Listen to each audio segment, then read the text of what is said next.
On va parler de KML et ensuite on va prendre quelques cas typiques. Donc partager une information géographique, publier des informations sur une carte et publier beaucoup d'informations sur une carte.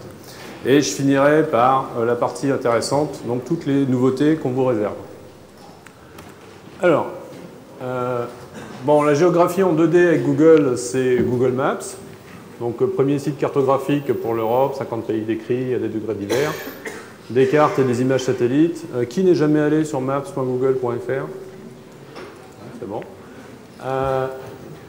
Google Maps API, donc la possibilité d'inclure en fait des fonds de cartes sur votre site web avec, bon, jusqu'à présent, 50 000 clés d'activation distribuées. Donc ça veut dire que quelque part, il y a 50 000 applications utilisant les API Maps qui se promènent sur le web.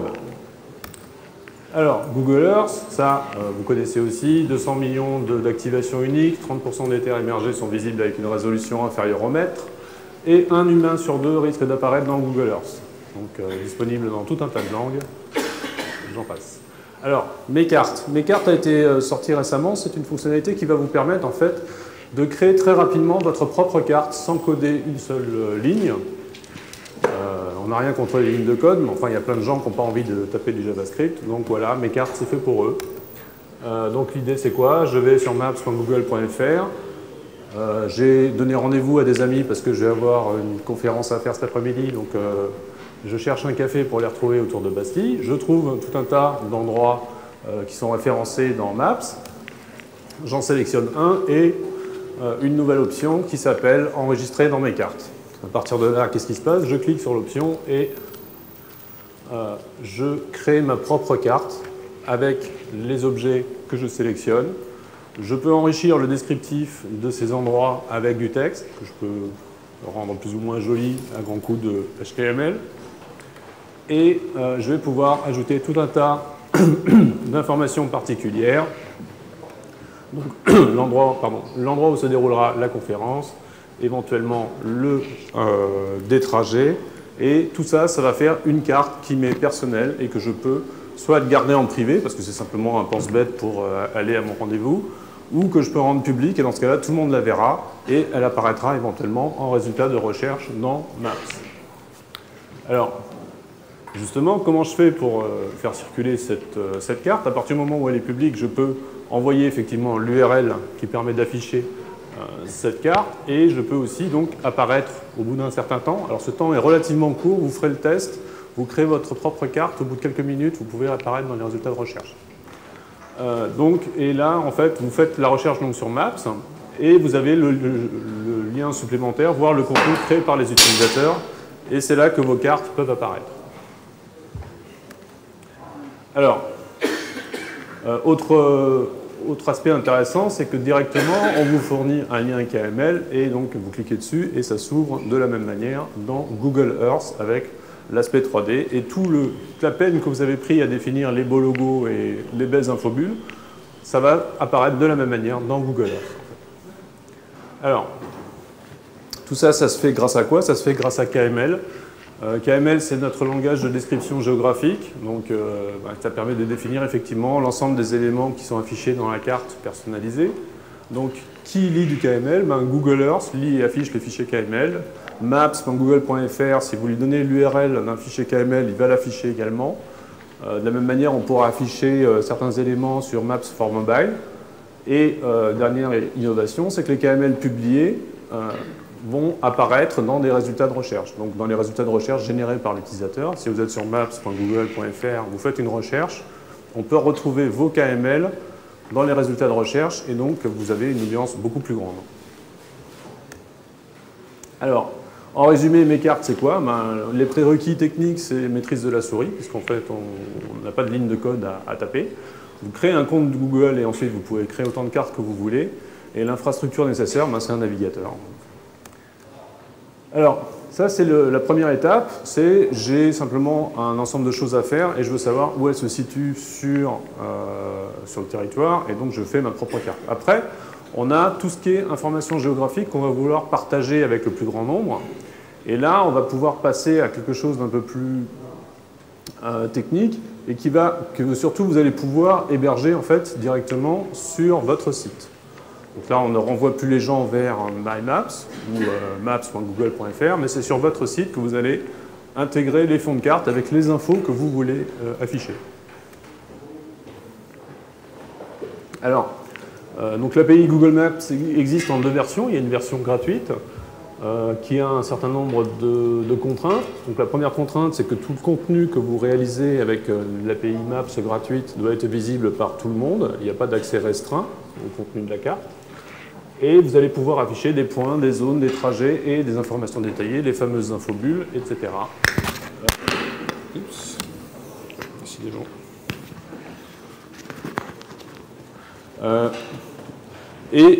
Nouveauté, en fait, que je vous détaillerai après, on va pouvoir inclure en plus le calcul d'itinéraire directement sur votre site. Ce qui n'était pas le cas avant, c'est-à-dire qu'avant, le calcul d'itinéraire se faisait directement sur maps.google.fr. Là, vous allez pouvoir afficher sur votre site le calcul de l'itinéraire. Alors, les limitations, elles sont assez peu nombreuses. Il y a une opération de conversion d'adresse postale en coordonnées de longitude et latitude que vous pouvez être amené à faire par moment. C'est-à-dire qu'en fait, si vous voulez communiquer en fait, sur un ensemble de points de vente, typiquement, vous allez faire cette opération une fois pour toutes. Vous prenez l'ensemble de vos adresses, vous les décodez en coordonnées longitude, latitude. Ça, c'est une opération de géocodage et la limitation, c'est pas plus de 50 000 opérations de géocodage par jour.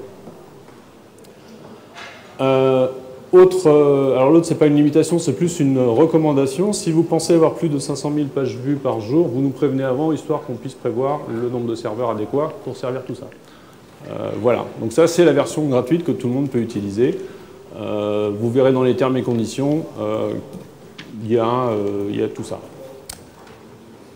Ensuite, il y a la version entreprise. Donc, globalement, c'est les mêmes fonctionnalités que la version gratuite.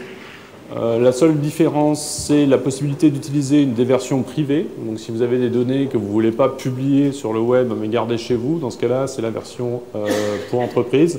Et c'est vraiment une version entreprise dans la mesure où il y a un support avant et après-vente et éventuellement une assistance à l'implémentation.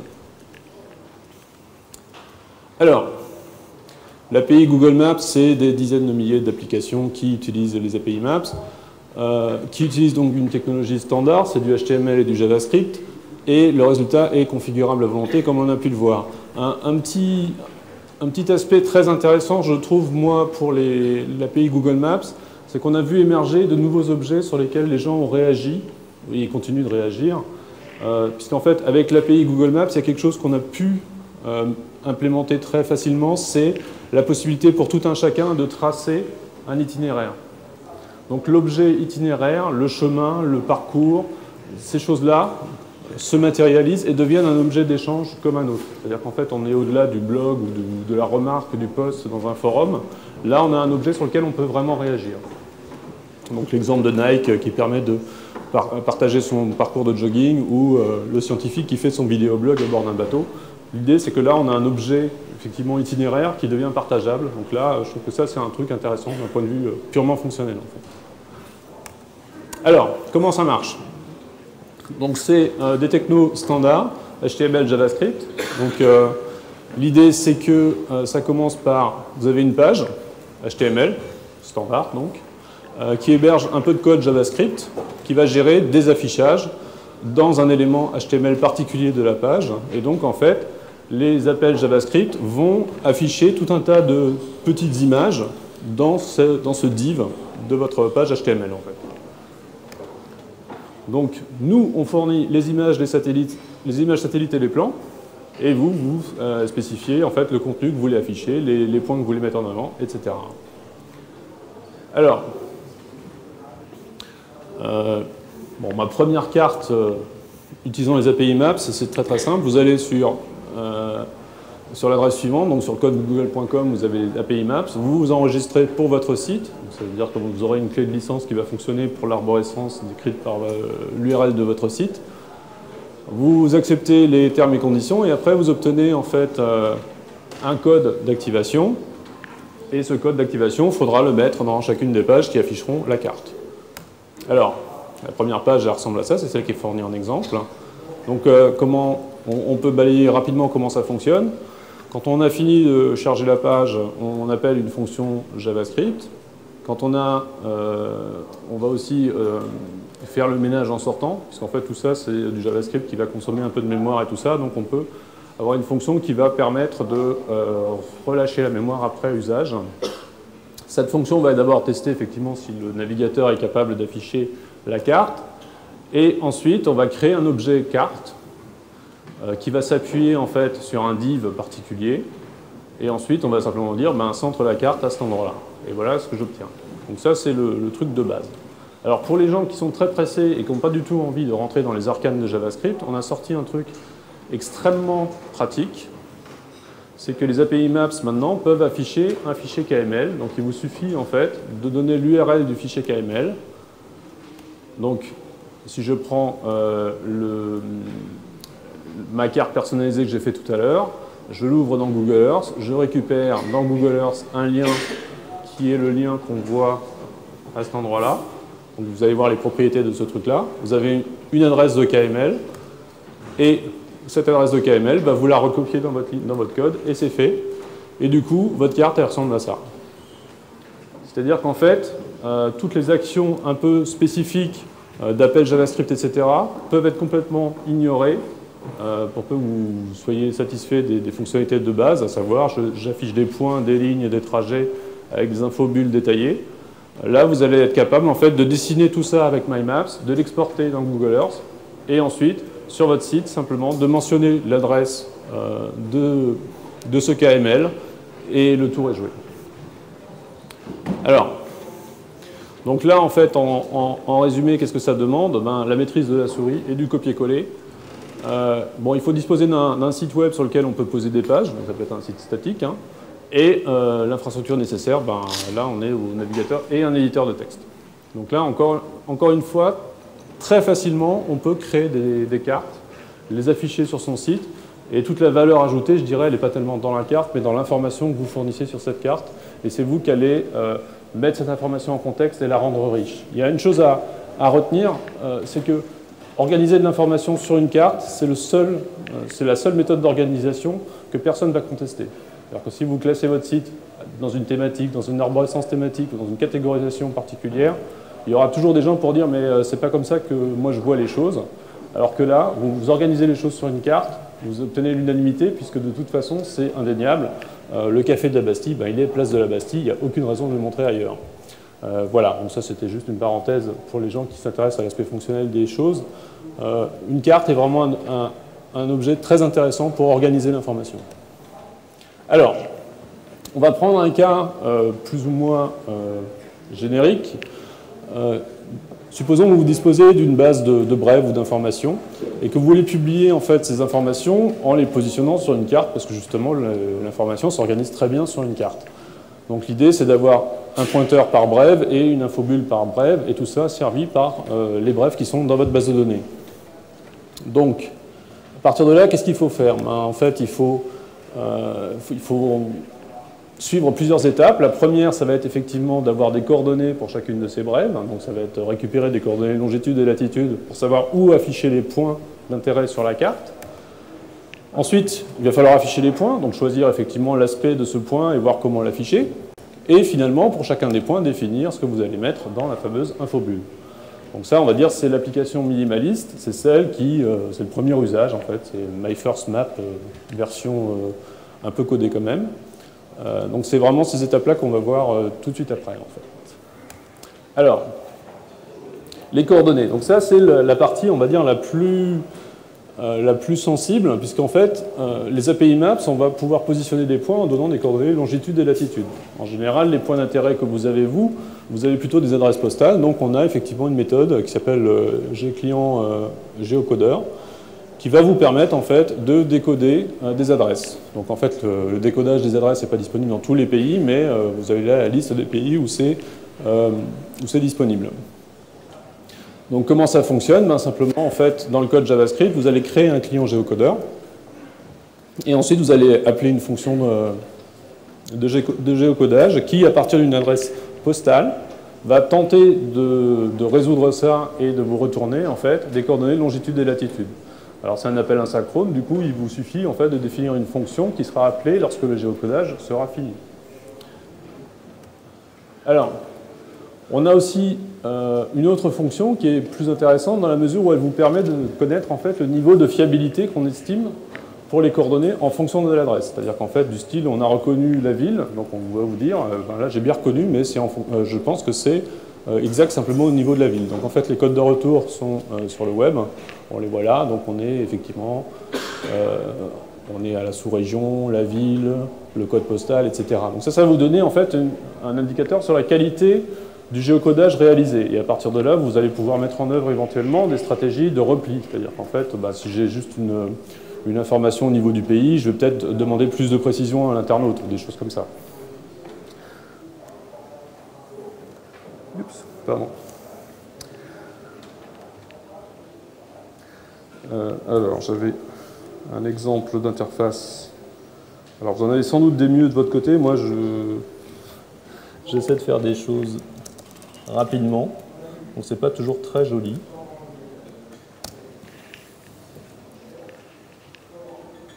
Voilà, donc en fait, quand il s'agit de positionner un point sur une carte, ce qu'on peut faire, c'est avoir une interface basique qui va utiliser les API Maps et qui va vous permettre en fait différentes choses. C'est-à-dire vous allez pouvoir rentrer éventuellement une adresse postale et vérifier qu'effectivement le point est à l'endroit que vous estimez.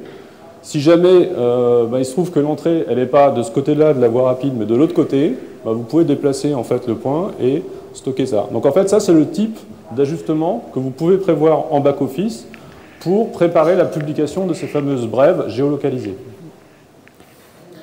Donc une fois que vous êtes d'accord, vous acceptez la position, vous passez à la suivante et vous refaites l'opération. Donc tout ça, c'est des choses qu'il faut prévoir d'une manière ou d'une autre en fonction du degré de fraîcheur de vos données. En fait. Alors, une fois qu'on a les coordonnées longitude et latitude, après il suffit d'afficher les points sur la carte. Donc ça, c'est l'objet gmarker.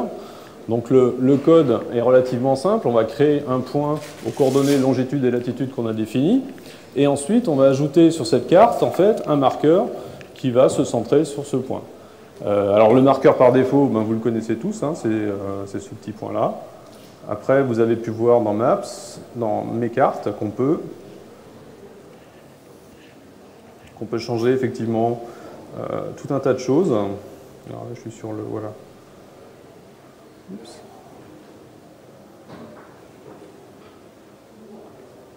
Voilà, et je vais me connecter pour vous montrer comment on peut changer les styles.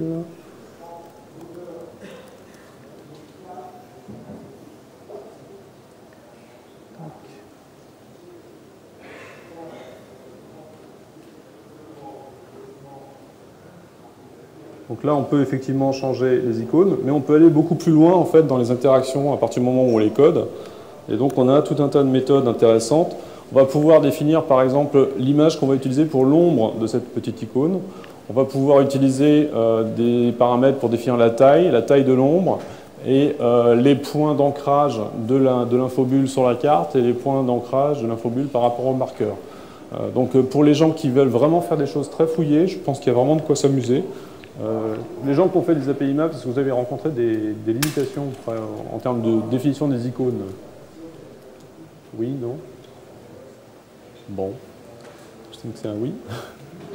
Alors, une fois qu'on a ces points, on a différentes méthodes pour afficher les points donc, de notre base de données avec l'ensemble des brèves géolocalisées. Donc on a une méthode que je qualifierais de brutale, qui est, en fait, côté serveur, je vais générer une requête dans ma base de données pour récupérer l'ensemble des brèves que je veux afficher, avec pour chacune des brèves les coordonnées longitude et latitude, et je vais générer du code JavaScript directement dans ma page pour créer un marqueur aux coordonnées indiquées, et ensuite ajouter ce marqueur à la carte.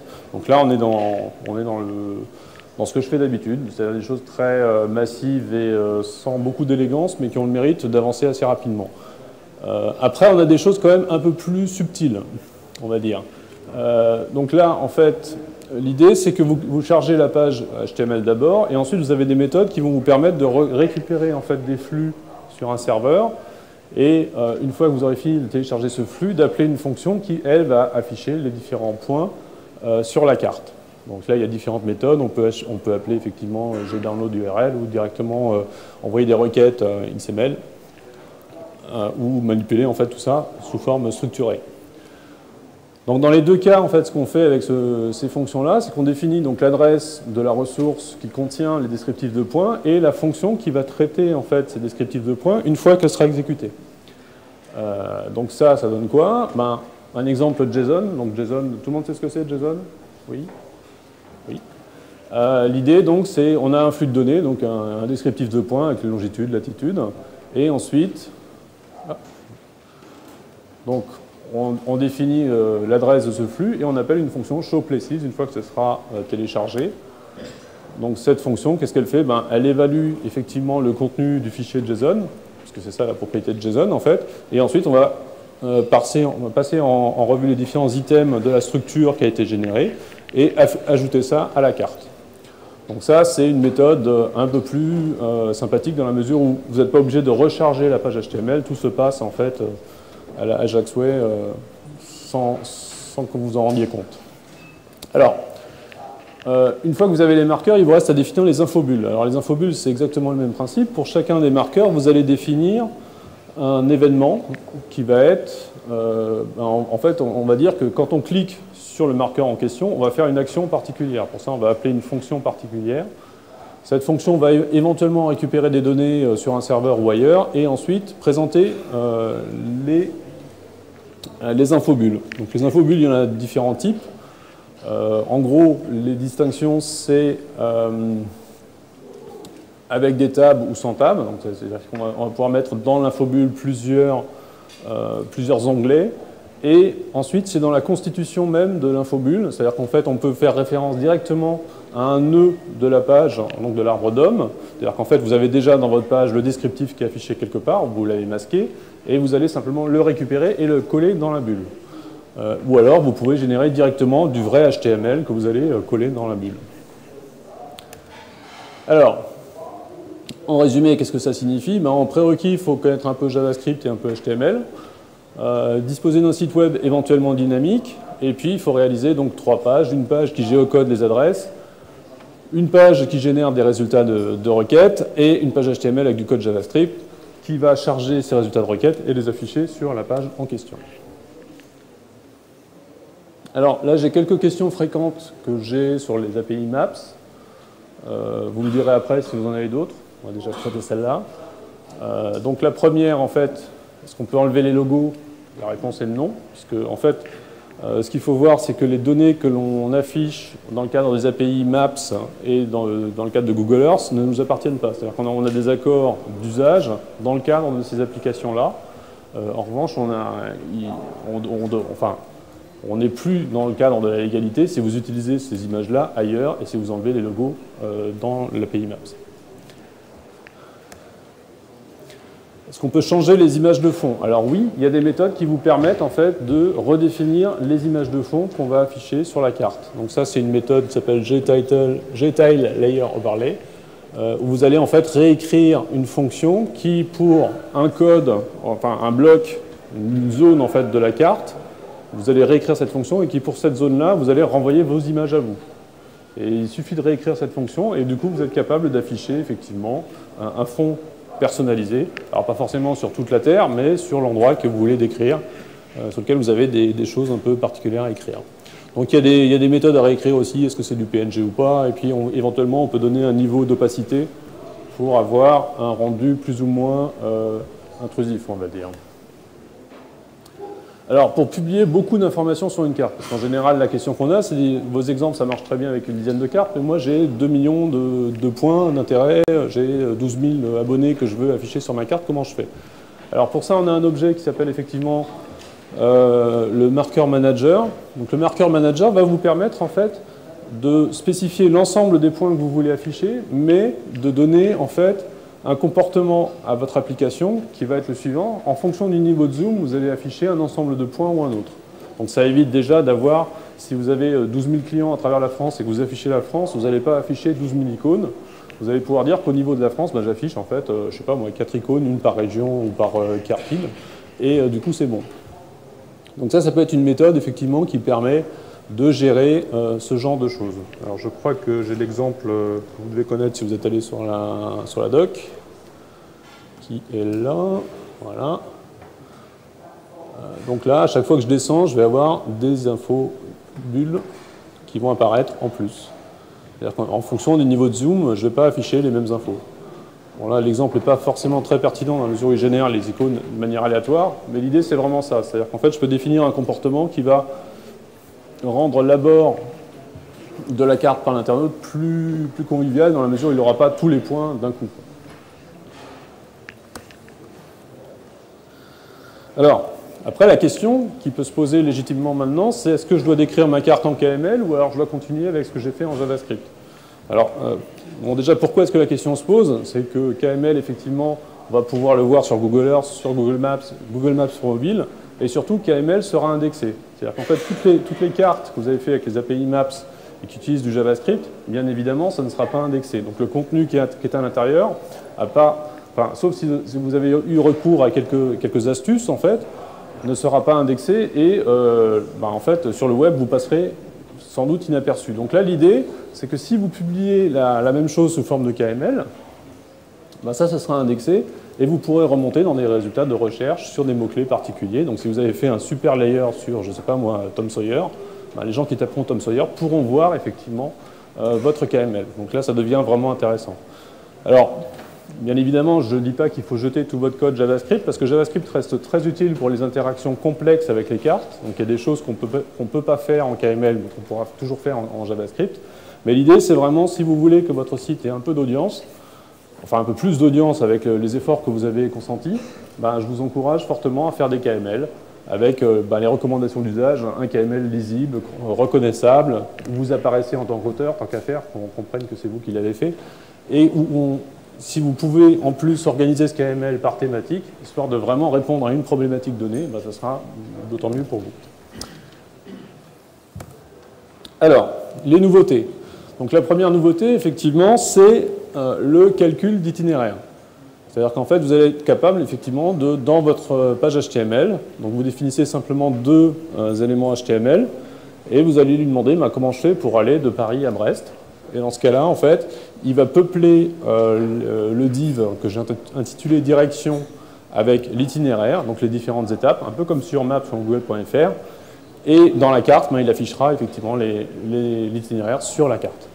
Donc ça, pour l'instant, je crois que c'est limité à 10 000 itinéraires par jour. Je vous invite à jouer avec, vous verrez bien déjà ce que ça donne. Alors, ça aussi, il y a une question qui revient assez fréquemment. Oui, mais qu'est-ce qui se passe avec les API Maps gratuites? Est-ce que vous n'allez pas mettre de la pub dessus de manière complètement intrusive? Donc là, un premier élément de réponse, c'est AdSense for Google Maps. C'est-à-dire qu'en fait, là, vous allez faire votre application utilisant les API Maps et vous allez être capable, en fait, d'insérer de la publicité sur la carte si vous le voulez. Donc il faut vraiment modifier le code pour ajouter de la publicité. Et dans ce cas-là, en fait, il y a un partage de revenus entre vous et nous. Oui? Pas pour l'instant. Alors, si vous avez choisi d'afficher de la publicité, encore une fois, ce n'est pas un truc qui est systématique, c'est une option que vous pouvez activer si vous en avez envie. Dans ce cas-là, en fait, les publicités géolocalisées que vous avez pu voir sur maps.google.fr, donc celles avec la petite icône thématique et l'infobulle qui s'ouvre sur maps.google.fr, vont pouvoir s'afficher sur vos cartes. Alors, bien évidemment, on ne va pas afficher n'importe quoi comme publicité sur ces cartes. On va afficher des publicités qui sont en affinité avec le thème de la page qui héberge la carte. Et l'icône qui sera affichée sera celle de l'annonceur. Alors, bien évidemment, comme dans le programme AdSense pour le web, on peut interdire à certains annonceurs d'apparaître sur sa propre carte, si les icônes ne vous conviennent pas, par exemple. Et en fait, il y a facturation et donc revenu à partir du moment où l'internaute clique sur le lien dans la bulle. Et on peut continuer à mettre ces bannières AdSense si vraiment on veut maximiser le revenu sur sa page. Alors, autre nouveauté, les Maplets. Alors les Maplets, c'est quoi?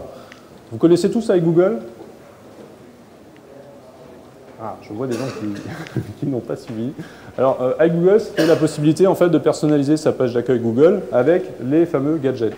Donc on pouvait effectivement insérer dans son environnement les infos utiles en prise directe avec les sources d'informations qui vraiment m'intéressent. Donc ça, c'est iGoogle, c'est la page d'accueil personnalisée Google que vous pouvez modifier et agrémenter de tout un tas de gadgets qui vous sont utiles. Et ben, les Maplets, c'est pareil, mais sur Maps.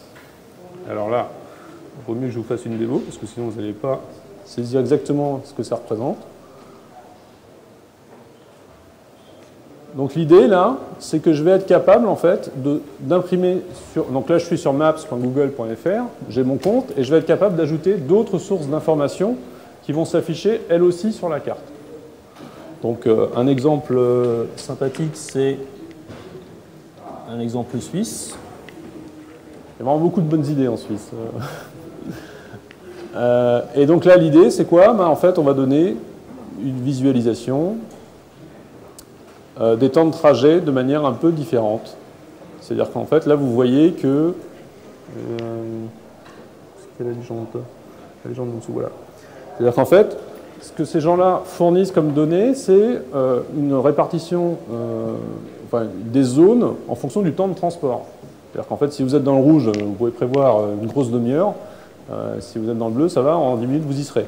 Donc ça, c'est de l'info supplémentaire que fournit en fait ce provider et que les gens donc, vont pouvoir activer sur Maps au même titre que tout un tas d'autres gadgets. Alors, il y en a quelques-uns déjà. Donc on peut effectivement, donc il y a des infos de transit, de trafic, donc il y a la météo, bien sûr. Il y a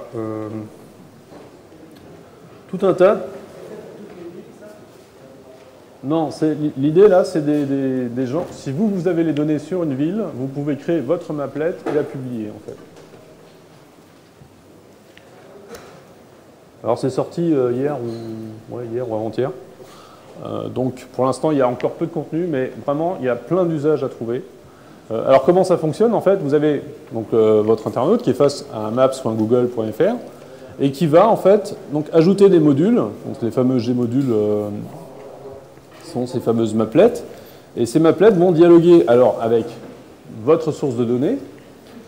Et donc ce que ça va faire, c'est que ce module va savoir quelle zone de maps, enfin quelle zone de la Terre vous êtes en train de survoler. Et si vous avez des infos intéressantes à fournir sur cette zone-là, vous les fournissez au module qui va les afficher sur Maps.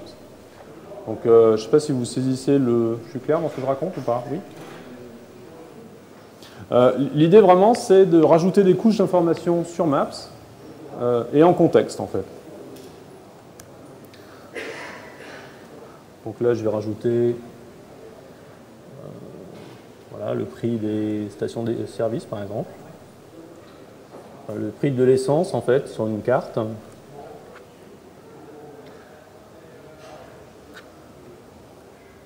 Je l'avais déjà rajouté.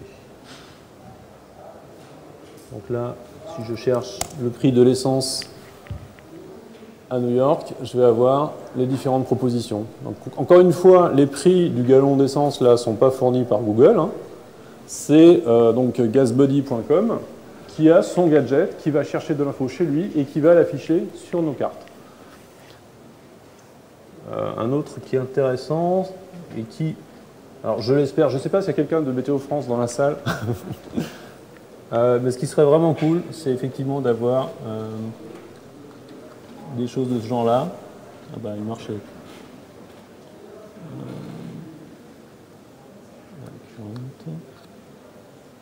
C'est pas celle-là.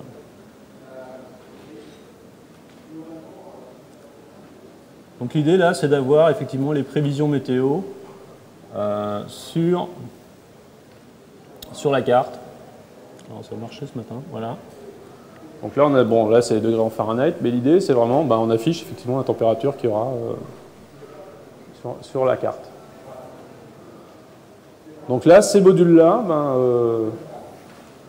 vous pouvez les faire, et la seule limite, ben, oui. Est-ce que les modules en question qu'on intègre, si eux-mêmes décident de mettre de la pub AdSense, est-ce que les règles de la pub du module complémentaire seront conformes aux règles qu'on aura nous-mêmes? Est-ce qu'on ne risque pas en créant un module d'avoir des pubs d'une boîte qu'on ne veut pas? Ah, alors, déjà, il n'y aura pas d'AdSense sur les maplets. Hein. C'est deux choses différentes, vraiment. C'est-à-dire qu'en fait, là, quand on fait une maplet, on utilise la même techno, mais on peut, enfin, je ne pense pas qu'on puisse activer effectivement de l'AdSense là-dedans. Après, il faudrait voir dans les termes et conditions quand on soumet un gadget pour voir si on a effectivement le droit de mettre des choses. Je pense que dans les termes et conditions, ça doit être de l'information utile pour les internautes, a priori.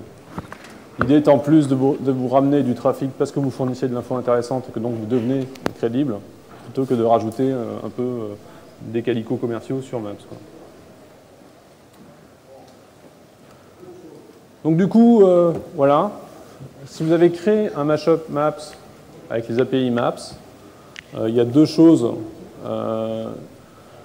qu'il faudra faire. C'est en faire une version KML pour que le plus grand nombre vous retrouve et surtout transformez-le en maplet pour que le plus grand nombre puisse profiter de ce service et que vous, derrière, vous valorisiez vraiment l'effort que vous avez consenti. Voilà. Alors, est-ce que vous avez des questions ?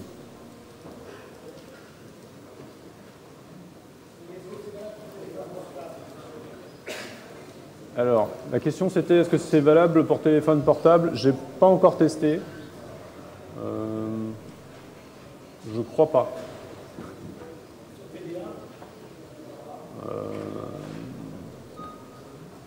Je crois pas non plus. En fait, il y a Maps pour mobile qui existe, mais j'ai pas encore vérifié effectivement si on pouvait l'avoir. Je pense pas parce qu'en termes de... C'est petit un écran quand même, donc mettre des gadgets plus une carte, ça va commencer à faire beaucoup.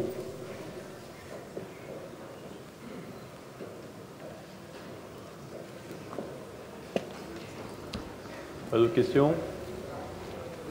Vous parlez de KML, mais enfin, personnellement, je ne sais pas le format que ça a. Ça se présente comment? C'est du XML, c'est comment? Alors, le KML, alors, je vais vous montrer. Donc là, pour ceux qui étaient au sous-sol avant...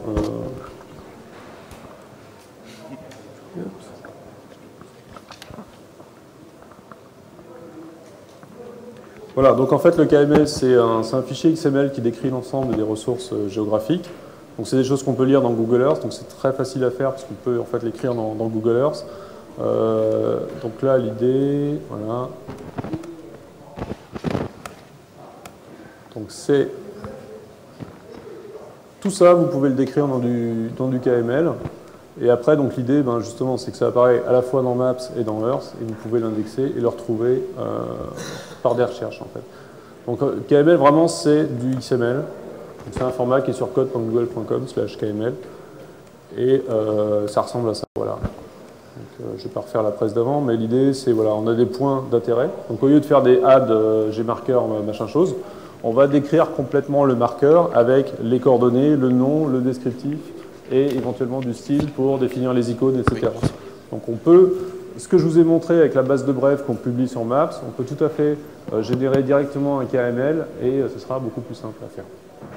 Une autre question corollaire à ça, j'ai suivi la présentation de GData. Est-ce qu'il y a les API GData permettant de manipuler le KML pour pouvoir, d'une part, l'utiliser en graphique, mais d'autre part, l'utiliser non. Mais ceci dit... Ouais, c'est pas exactement pareil, mais c'est vrai que bon, un coup d'XSLT, on n'en parle plus, quoi. Alors, je ne sais pas si quelqu'un a fait un XSLT qui convertit le GData en KML. Si vous en avez un, je vous encourage à le mettre sur notre site, celui qui héberge tous les projets open source. C'est vrai que ça pourrait être utile, effectivement. Toujours la question sur l'utilisation des cartes, par exemple.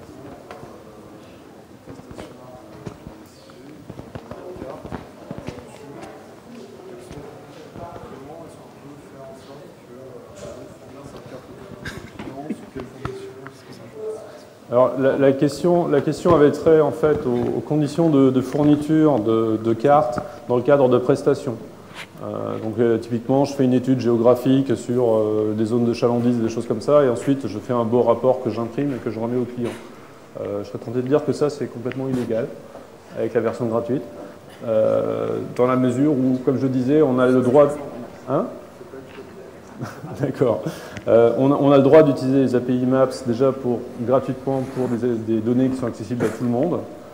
Et ensuite, nous, on a le droit d'usage de l'imagerie et de la cartographie qu'on affiche uniquement dans le cadre des applications Maps et Google Earth. Donc toute impression d'écran, toute vidéo shootée dans Google Earth ou des choses comme ça, à partir du moment où vous l'exposez, vous enfreignez les termes et conditions de la version gratuite. Après, la version payante, effectivement, vous permettrait de faire ce genre de choses.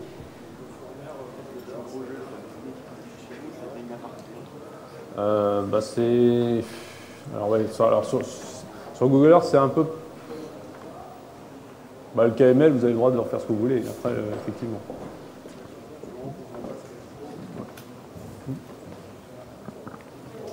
C'est plus l'impression, en fait, qui pose problème, je pense.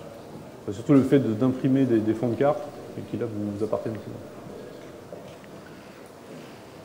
Oui. La limitation à 50 000 géocodages par jour, c'est temporaire, l'État, c'est ça va sans doute évoluer, mais pour l'instant, il faut quand même le garder à l'esprit. Parce que c'est vraiment... Quand on... non, si on l'a proposé jusqu'à présent à 50 000, on n'a pas l'habitude de descendre en fait les offres. L'idée, c'est qu'il faut quand même le garder à l'esprit parce qu'au-delà de 50 000, c'est vraiment considéré comme une attaque. Et donc l'application ne fonctionne plus. C'est pas qu'elle n'arrive pas à géocoder, elle ne fonctionne plus. Donc il faut le prévoir en fait dans son application. Effectivement, on peut atteindre cette limite-là quand on prévoit par exemple de faire un forum où les gens vont s'enregistrer et donner leur adresse pour qu'on puisse les positionner. Là, à chaque fois, on fera un géocodage. Donc si vous avez 50 000 nouveaux visiteurs par jour, effectivement, là, il peut y avoir un risque. Mais la plupart du temps, en fait, tout ce qui est géocodage, c'est vraiment fait en back-office et caché pour aller vite. Parce qu'en fait, un géocodage prend quand même un certain temps. Donc vous n'allez pas passer votre temps à décoder des adresses. Vous allez plutôt, effectivement, stocker tout ça en base et aller le plus rapidement possible, en fait. Je vais vous passer le micro pour les questions, si ça ne vous embête pas, que chacun puisse en profiter. Voilà. Je voulais savoir, pour représenter des tracés, en fait, de point à point, est-ce qu'on peut faire des courbes ou est-ce que la courbe est définie par une succession de points? La courbe est définie par des successions de points, donc c'est à vous de faire les sprints. D'accord. Oui, le micro à chaque fois, merci.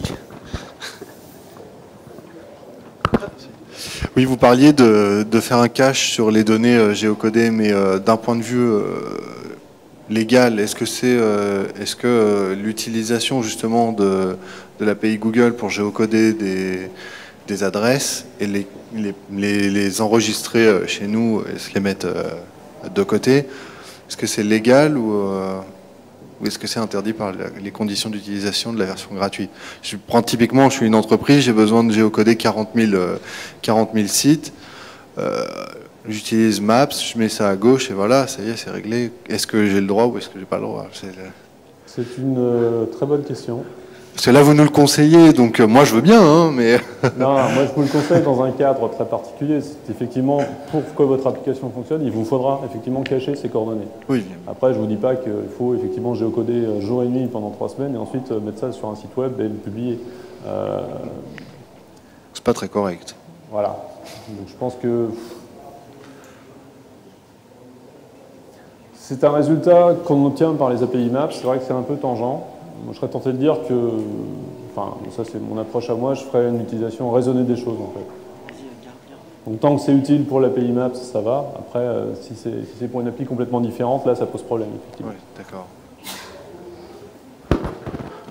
Qui veut poser une question? Je vais faire animateur en même temps. Merci. Je regardais l'API de géocodage. Donc le seul paramètre qu'on peut lui passer, c'est une adresse. Ouais.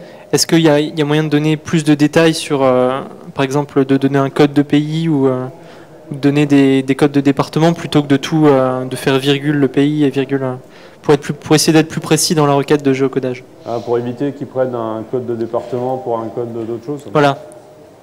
Non, en général, ce qu'on recommande, c'est vraiment d'écrire l'adresse de la manière la plus naturelle qui soit.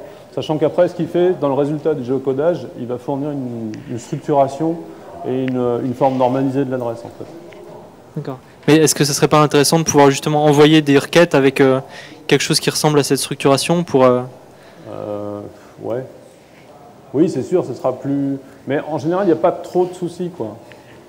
Enfin, si on enlève Parce que, en général, il y a un chiffre dans une adresse, c'est généralement le département ou l'État, enfin des choses comme ça. Et après, le reste, c'est ou de la rue ou de la... Effectivement, ça pourrait être intéressant sur le distinguo entre quelle rue et puis quelle ville, quoi. Ouais. Tout à fait. Une question sur la droite. Bonjour. La clé qu'on dépose, enfin qu'on demande à Google pour pouvoir créer une carte sur son site, elle est liée pas au domaine, mais elle est liée au répertoire dans lequel la page va être appelée. Ouais, c'est ça. Et est-ce qu'il y a moyen d'avoir une clé unique? Parce que parfois on a un site qui est structuré avec nom de domaine, arborescence, mais la carte, elle est appelée sur toutes, c'est la même carte qui est appelée sur toutes les pages. Et du coup, on est obligé de déposer autant de faire des demandes de clés, autant de clés qu'il y a de répertoire dans le. Ouais, ben, le plus simple, effectivement, c'est de le faire dans cet endroit-là, quand même. Et après, d'utiliser les includes, enfin un include systématique éventuellement pour avoir vraiment la bonne clé au bon moment. Mais je pense qu'effectivement, c'est tout pour le dossier. Éventuellement, les sous-dossiers, il faudra les tester. Ouais. Les sous-dossiers, ça doit passer. Ouais. Après, c'est quand on change de domaine que ça va. Il y avait une question sur la gauche, monsieur. Oui, j'aimerais revenir sur le côté de l'impression. Sur le Google Maps, il est possible naturellement d'imprimer notamment un itinéraire. Dans le cadre d'une cartographie où on affiche des éléments tout à fait annexes, est-ce qu'on a la possibilité également d'imprimer ou est-ce qu'il y a des restrictions liées au droit par rapport au fonds cartographique? Bah, c'est toujours pareil. Personne ne vous interdit d'imprimer une page web. Après, quand il s'agit d'imprimer ces pages web, de les relier, de commencer à les vendre, c'est autre chose, quoi. D'accord. C'est... Voilà. D'autres questions? Une dernière peut-être? Merci. Oui, j'aurais une question concernant le nouveau AdSense sur le... est-ce que les publicités vont être géocodées en fait? Est-ce que les publicités apparaissent en fonction du lieu? Ou est-ce que ce sont des publicités généralistes? Non, c'est des... En fait, je ne sais pas si vous avez vu les publicités géolocalisées sur Maps ou Google.fr. En fait, ce que font les gens, c'est qu'ils achètent des mots-clés autour d'une adresse particulière. Et donc ça va se déclencher si les gens sont autour de cette adresse-là et si leur requête correspond plus ou moins au mot-clé acheté. Et donc c'est exactement le même principe qui est utilisé, c'est-à-dire que c'est cette adresse-là qui sera affichée sur la carte. Et j'imagine qu'on peut limiter le nombre de... Ça marche? Oui. Qu'on peut limiter le nombre de... Est-ce qu'on peut limiter le nombre de liens sponsors? Ouais, je pense. Ça faudrait voir effectivement dans la console AdSense, mais je pense, ouais. Bon, ben, je vous remercie de votre attention et si vous avez d'autres questions, je suis à votre disposition dans les couloirs. Il ne marche plus. Merci.